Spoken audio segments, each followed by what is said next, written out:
Welcome! Part 2 ng ating video, Pinoy's React to GMA News Work in Finland 2025.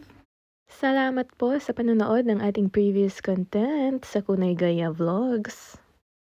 Feb na ngayon, January 16 lumabas yung balita na to, pero dagdagan lang natin ang ating previous content. Sabi nga ng ating friend, kung ako ang nasa Pinas at nakita ko yung 100k, syempre gugustuhin ko rin na pumuntang Finland from Pinas.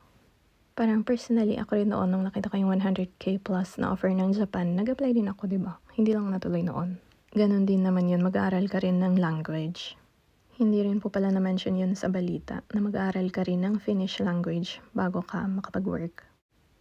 Mas konti kasi yung chances mong magkatrabaho dito kapag hindi ka marunong ng language nila. Hindi po kasama ang English sa official languages nila. Tungkol naman dito sa upskilling, kami mga healthcare workers dito, marami sa aming mga assistant nurses, ay nurse na po talaga kami sa Pinas. Pero nung kararating namin, pinag-aral kami ng vocational, yung licensed practical nursing, 1.5 years sa batch namin noon, pero later naging 2 years na. Vocational po ang katumbas nun sa international na diploma, yung translation niya. Tapos optional kung gusto mo nang maging registered nurse, mag-aaral ka ulit. Wala kasing agreement yung mga bansa natin na pwedeng i-recognize yung education at license natin sa Pinas. Yung changes naman ngayon, nagpapapasok na sila ng kahit hindi mga BSN o RN sa Pinas or abroad, tapos dito na sila mag-aaral sa Finland. Yung work naman nila, caregiver at assistant nurses. Na mga Pinoy pa rin yun ha, na galing Middle East and other Southeast Asian countries na pumapasok dito sa Finland, hindi nila kailangan mag-apply through Philippines or agencies dyan sa Pinas. So maraming kakompetensya yung mga nag-a-apply mula Pinas. Ayan, examples ng mga reactions ng mga Pinoy na nandito na sa Finland at mga nag-comment dyan sa news ng GMA. Alam niyo kung saan ko unang nakita yung news? Shinare ng mga kababayan doon sa Pinoy's in Finland na groups. Marami kasing groups dito yung mga kababayan natin na nandito sa Finland. And syempre, hindi maganda yung mga reactions ng nakararami. Kasi maraming ang nag-apply dito na hindi pa natatanggap. Tapos kung may mga job openings, 100 plus yung mga applications.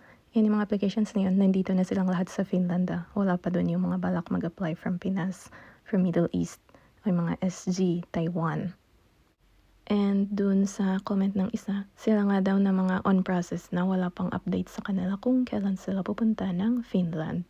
May mga personal accounts din ng mga nag-aaral na ng Finnish pero hindi pa sila nabibigyan ng kontrata.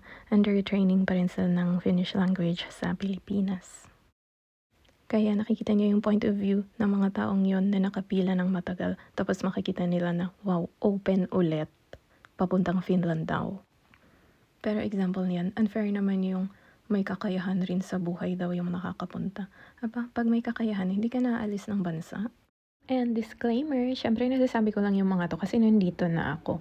Nung time din na nasa Pinas pa ako noon at may mga nag-migrate na ng US, Canada, Australia, ganun.